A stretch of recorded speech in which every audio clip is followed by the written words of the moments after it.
نحمدہ ونصلی ونسلم علی رسولہ الکریم اما بعد فاعوذ باللہ من الشیطان الرجیم بسم اللہ الرحمن الرحیم۔ محترم ناظرین، درس قرآن.com کے خوبصورت پلیٹ فارم پر قصص القرآن کی آج 50ویں نشست ہے۔ آگے بڑھنے سے پہلے میں یہ ریکویسٹ کروں گا کہ درس قرآن.com کے یوٹیوب چینل سبسکرائب کریں، ہماری ویڈیوز کو لائک کریں، شیئر کریں، کمنٹس کریں۔ ناظرین، ہم بات کر رہے تھے حضرت عیسیٰ علیہ السلام کی۔ ہم نے گزشتہ نشست میں اصحاب عیسیٰ پر بات کی کہ حضرت عیسیٰ علیہ السلام کے جو اصحاب، جو رفقا، جو حواری اللہ تعالیٰ نے آپ کو دیے، وہ انتہائی دیانتدار، وفادار، باکردار اور وفا شعار لوگ تھے۔ حضرت عیسیٰ علیہ السلام کی زندگی پر اگر ہم نظر دوڑائیں تو حضرت عیسیٰ کی زندگی میں ہمیں کہیں بھی یہ بات نہیں ملتی کہ حضرت عیسیٰ نے اپنے لیے کوئی مسکن بنایا ہو، کوئی گھر بنایا ہو، اور حضرت عیسیٰ نے کہیں کوئی ایسی زندگی اختیار کی ہو جسے ہم شاہانہ زندگی کہیں یا پرتعیش زندگی کہیں،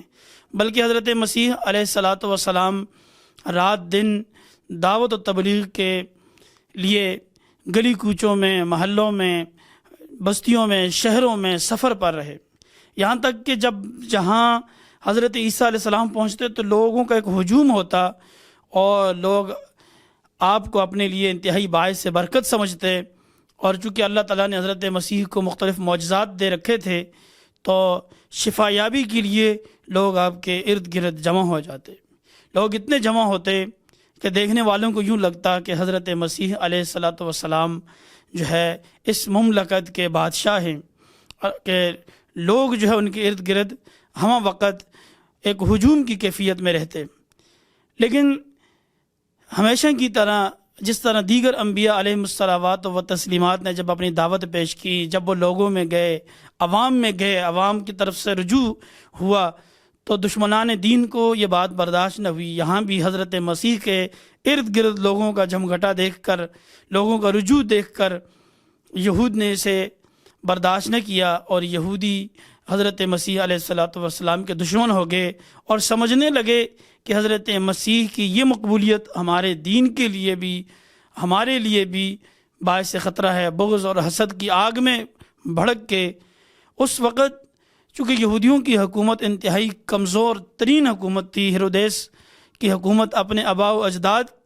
کے اس رقبے پر جو ایک وسیع و عریض رقبہ تھا حکومت کا، اس میں بھی چوتھائی حصے سے بھی کم پر حکومت تھی، باقی اکثر حصے شاہ روم کے پاس تھے۔ اب شاہ روم چونکہ بت پرست تھا،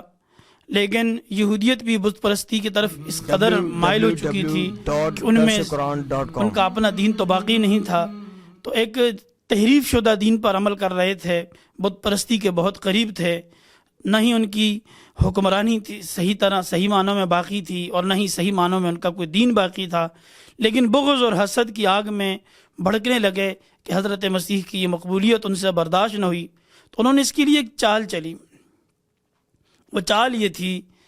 کہ حضرت مسیح علیہ السلام کو معاذ اللہ کسی طرح قتل کر دیا جائے۔ پہلے تو لوگوں میں یہ بات مشہور کی کہ یہ جادوگر ہے، ساحر ہے، شعبدہ باز ہے، یہ جتنی بھی چیزیں نظر آ رہی ہیں،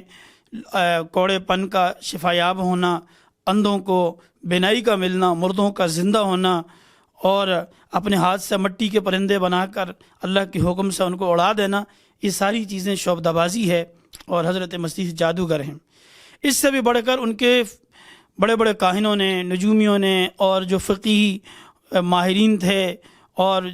باقی جتنے بھی ان کے سردار تھے، یہ جمع ہوئے، انہوں نے ایک میٹنگ کی، اور اس میٹنگ میں یہ مشورہ کیا کہ ہمیں اس وقت شاہ روم کی جو ہے سپورٹ لینی چاہیے، اور شاہ روم کے پاس جا کر ہمیں اس کے نمائندے، اس کے گورنر کے پاس جا کر ہمیں یہ بات کرنی چاہیے کہ جس طرح ہمارے لیے یہ شخص خطرہ ہے، اسی طرح یہ اس کی حکومت کے لیے بھی خطرہ ہے۔ اس میں مختلف تجاویز سامنے آئی، اور ایک شخص نے کھڑے ہو کر یہ کہا جو کاہن تھا لوگوں سے کہ لوگوں، یہ شخص جس طرح آگے بڑھ رہا ہے، قریب ہے کہ شاہ روم اس کی حرکتوں کو دیکھ کر ہم سب پر حملہ آور ہو جائے اور ہم سب مارے جائیں۔ کیوں نہ ایسا کیا جائے کہ سب کی زندگیوں کو بچانے کے لیے ایک شخص کی قربانی دے دی جائے۔ اس طرح ایک راہ ہموار کی گئی، اور حضرت مسیح کی شکایت لے کر وہ شاہ روم کے گورنر کے پاس جسے تاریخ میں پہلاتیس بیان کیا گیا ہے، پہلاتیس کے پاس گئے اور اس سے کہا کہ یہ شخص ہمارے لیے بھی خطرہ ہے، آپ کے لیے بھی خطرہ ہے، اس کا مقصد مطمع نظر حکومت ہے، یہ لوگوں کو یوں ہی جمع کر رہا ہے، اور جب لوگوں کا گروہ بڑھ جائے گا تو یہ آپ کی حکومت کے خلاف علم بلند کرے گا، بغاوت کرے گا، آپ کی حکومت کو تہہ تہہ کر دے گا، لہٰذا اسے گرفتار کیا جائے اور اسے صلیب پر چڑھایا جائے۔ اس پر پلاتیس نے انہیں اجازت دے دی کہ حضرت مسیح کو گرفتار کر کے اس کے دربار میں لایا جائے۔ اب یہ موقع کی تلاش میں تھے کہ کسی طرح ہجوم کم ہو اور خلوت میں ہو حضرت مسیح تو ہم انہیں گرفتار کر لیں۔ ایک موقع پر انہوں نے دیکھا کہ حضرت مسیح اپنے شاگردوں کو لے کر، اپنے حواریوں کو لے کر ایک مکان میں جمع ہیں، اور حضرت مسیح ان کی رشا دوانیوں سے واقف ہو چکے تھے، ان کی ساری سازشیں ان کے سامنے بے نقاب ہو چکی تھی۔ وہ اپنے حواریوں سے کہہ رہے تھے کہ اے لوگوں، مشکل وقت آنے والا ہے، اور اب وہ گھڑی آ پہنچی ہے کہ جس گھڑی کا ہمیں انتظار تھا، اور جو آزمائش کی گھڑی ہے جس کے لیے ہمیں اللہ نے تیار کیا ہے۔ اور کون ہے تم میں سے جو اس مشکل گھڑی میں اللہ کی دین کی مدد کے لیے کھڑا ہوگا، ناصر اور مددگار ہوگا؟ تو تمام حواریوں نے بیک زبان ہو کر کہا نحن انصار اللہ، ہم ہیں مددگار، ہم اللہ کی دین کے غلبے کے لیے جد و جہد کریں گے، محنت کریں گے، ہم کھڑے رہیں گے آپ کے ساتھ۔ تو یہ وہ وقت تھا کہ لوگوں نے دیکھا کہ حضرت مسیح اپنے لوگوں کے ساتھ یہاں جمع ہیں، لہٰذا انہیں گرفتار کر لیا جائے۔ پورے گھر کا محاصرہ کر لیا، اور محاصرے کے بعد حضرت مسیح علیہ الصلوۃ والسلام کے قتل کے ارادے سے وہ آئے کہ ان کو گرفتار کر کے لے جایا جائے۔ بعض تاریخی روایات میں ملتا ہے کہ حضرت مسیح کو وہیں پر انہوں نے ارادہ کیا کہ قتل کر دیں معاذ اللہ، اور بعض میں یہ ہے کہ وہاں سے حضرت مسیح اور ان کے ساتھیوں کو لے کر وہ ایک جو ہے پلاتیس کے قریب، اس کے دربار کے قریب ایک مکان میں لے گئے، اور وہاں حضرت مسیح اور حضرت مسیح کے ساتھ کچھ حواری ان کے موجود تھے، اور ان کو یہ دھوکے میں لے گئے کہ ایک مشورے کی غرض سے وہاں لے جا کر ان کا ارادہ یہ تھا کہ ان سب کو ہم قتل کر دیں گے اور حضرت مسیح کو صلیب پر چڑھا دیں گے۔ اس پر اللہ رب العالمین نے وحی کے ذریعے حضرت مسیح کو آگاہ کر دیا کہ وہ وقت آ پہنچا ہے، اور ہم آپ کو بچائیں گے، آپ کی زندگی کی مدت کو بڑھائیں گے اور اس کی پوری کریں گے جتنی زندگی اللہ نے عطا کی ہے۔ تو اللہ رب العالمین نے حضرت مسیح کو آگاہ کر دیا، اور حضرت مسیح کو اپنے حکم سے آسمانوں پر اٹھا لیا، اور دشمنان دین اور دشمنان مسیح کو شبے میں ڈال دیا۔ قرآن مجید کے اندر اس کو بیان کیا، فرمایا وَقَوْلِهِمْ إِنَّا قَتَلْنَا الْمَسِيحَ عِيسَى ابْنَ مَرْيَمَ رسول اللہ۔ ان ظالموں کا کہنا یہ ہے کہ ہم نے عیسیٰ ابن مریم کو جو کہ اللہ کا رسول تھا قتل کر دیا۔ تو اللہ تعالیٰ فرماتے ہیں ما قتلوہ وما صلبوہ ولکن شبہ لہم، نہیں انہوں نے قتل کیا ہے اور نہیں انہوں نے اس کو پھانسی دی ہے، صلیب پر چڑھایا، بلکہ یہ شبے میں پڑ گئے۔ وَإِنَّ الَّذِينَ اخْتَلَفُوا فِيهِ لَفِي شَكٍّ مِّنْهُ، اس معاملے کے اندر آپس میں جو جھگڑنے لگے، باہم اختلاف کرنے لگے، وہ شک میں پڑ گئے کہ ہم نے کس کو پھانسی دی ہے، کسے جو ہے صلیب پر چڑھایا ہے یا نہیں چڑھایا۔ تو اللہ نے بعض تاریخی روایات میں ملتا ہے کہ حضرت مسیح علیہ الصلوۃ والسلام کو اٹھا لیا گیا، جب برفعہ اللہ قرآن کہتا ہے ہم نے اسے اٹھا لیا، تو پھر ایک اور ان کے حواری حضرت مسیح کی شکل و صورت اختیار کر گئے، اللہ تعالیٰ نے ان کو حضرت مسیح کی شکل میں ڈھال دیا، اسے شبے میں انہوں نے پھانسی دے دی۔ لیکن اس حوالے سے کوئی کنفرم بات سامنے نہیں ہے کہ حضرت مسیح کے بدلے میں انہوں نے کسی کو صلیب پر چڑھایا ہی ہے، لیکن بعض روایات ایسی ہیں جن سے پتہ چلتا ہے کہ انہوں نے کسی نہ کسی کو پھانسی دی ہے، کہ جو عقیدہ ان کے ہاں قائم ہے کہ ہم نے صلیب پر حضرت مسیح کو چڑھایا ہے۔ اور عیسائیوں کا یہ کتنی عجیب عقیدہ ہے کہ وہ جسے خدا کا بیٹا ابن اللہ کہتے ہیں، اور اس کے حوالے سے یہ عقیدہ بھی رکھتے ہیں کہ وہ پھانسی پہ چڑھ گئے، اور پھانسی پہ چڑھتے ہوئے 3 بار اس نے پکارا اپنے خدا کو کہ خداوند جو ہے میرے باپ معاذ اللہ مجھے بچا لے، مجھے اس موت کے پیالے کو مجھ سے دور کر لے۔ یہ کیسی بے بسی ہے، یہ بالکل ہی انتہائی غلط اور من گھڑت عقیدہ ہے۔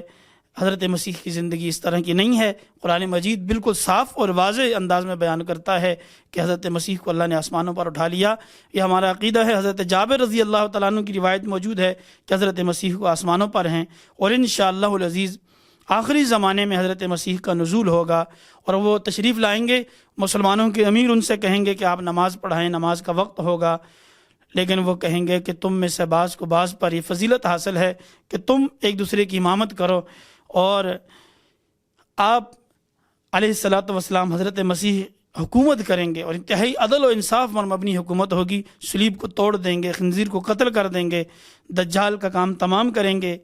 اور آخر میں نبی مہربان صلی اللہ علیہ وسلم کے روضہ اقدس میں جہاں جگہ باقی ہے آپ کے ساتھ وہیں آرام کریں گے, وہیں آپ کو جو ہے آپ کی تدفین کر دی جائے گی. 40 سال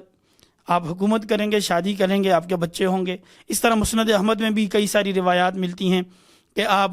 کا نزول ہوگا دمشق کی جامع مسجد کے مینارے پر, اور وہاں سے آپ اتریں گے, اور اس کے بعد آپ دجال کے خلاف برسر پیکار ہوں گے. جو مسلمان امام مہدی کی جو ہے ساتھ اس کی اقتداء میں جہاد میں شریک ہوں گے تو ان کی مدد اور غلبے کے لیے حضرت عیسیٰ علیہ الصلوۃ والسلام کا نزول ہوگا, اور نزول کے بعد حضرت عیسیٰ علیہ السلام دجال کو قتل کر دیں گے. اور ہر شجر اور حجر کے پیچھے جہاں بھی کہیں یہودی چھپا ہوگا تو وہ پکار کے حضرت مسیح سے کہے گا کہ یہاں ہے یہودی, یہودیوں کا جو ہے اس طرح کام تمام کر دیا جائے گا. ایک ہی دین ہوگا دنیا میں, دین اسلام کو غلبہ حاصل ہوگا اور نیکی عام ہوگی. فرمایا مال و دولت کتنی فراوانی ہوگی کہ کوئی لینے والا نہیں ہوگا, لوگوں میں دینداری ہوگی, دیانت ہوگی, وفاداری ہوگی. تو حضرت مسیح علیہ الصلوۃ والسلام کی حیات کے نہ صرف ہم قائل ہیں, قرآن مجید اس بات پر جو ہے ثبوت فراہم کرتا ہے, شواہد قرآن مجید کے اندر ایسے جو ہے بیان کیے گئے ہیں, اور حضرت مسیح علیہ الصلوۃ والسلام زندہ ہیں. اس کے برخلاف قادیانی نے اس چیز کو اٹھایا کہ حضرت مسیح معاذ اللہ انتقال کر گئے اور ان کی قبر سری نگر کشمیر میں ہے, اور یہ بکواس دعویٰ اس نے اس لیے گھڑا کہ چونکہ حضرت مسیح اگر زندہ ہیں تو جس مسیح موعود کا دعویٰ اس نے کیا تھا پھر وہ کون ہے. تو اپنے آپ کو مسیح موعود کہلانے کے لیے اس دجال نے, اس انتہائی بکواس شخص نے حضرت مسیح علیہ الصلوۃ والسلام کے حوالے سے یہ عقیدہ گڑھا کہ حضرت مسیح اور ان کی والدہ ماجدہ یہاں ہندوستان میں یعنی پاکستان کے ایریے میں آئی. تو مری کا جو ایریا ہے مری مریم سے ہے, مری کے ایریے میں حضرت مریم کی قبر ہے, اور سری نگر کشمیر میں حضرت مسیح علیہ الصلوۃ والسلام کا مزار ہے, چونکہ وہ انتقال کر چکے ہیں. اور جس مسیح موعود کا ذکر ہے وہ میں ہوں, لیکن یہ اس کی انتہائی شاطرانہ اور باغیانہ جو ہے ایک چال تھی, دعویٰ تھا, جس کی جو ہے تمام مسلمانوں نے تردید کی. قرآن مجید اس کی تردید کرتا ہے, اور اس کے بہکاوے میں چند ہی لوگ بہک کے وہ آئے. اللہ رب العالمین انہیں ہدایت دے اور اس فتنہ قادیانی سے محفوظ فرمائے. اللہ رب العالمین حضرت عیسیٰ علیہ الصلوۃ والسلام کی زندگی کے جتنے واقعات ہیں, جتنے اسرار و رموز ہیں, ہمیں ان سے سیکھنے کی, سمجھنے کی اور اس پر عمل کرنے کی توفیق عطا فرمائے. وآخر دعوانا ان الحمدللہ رب العالمین.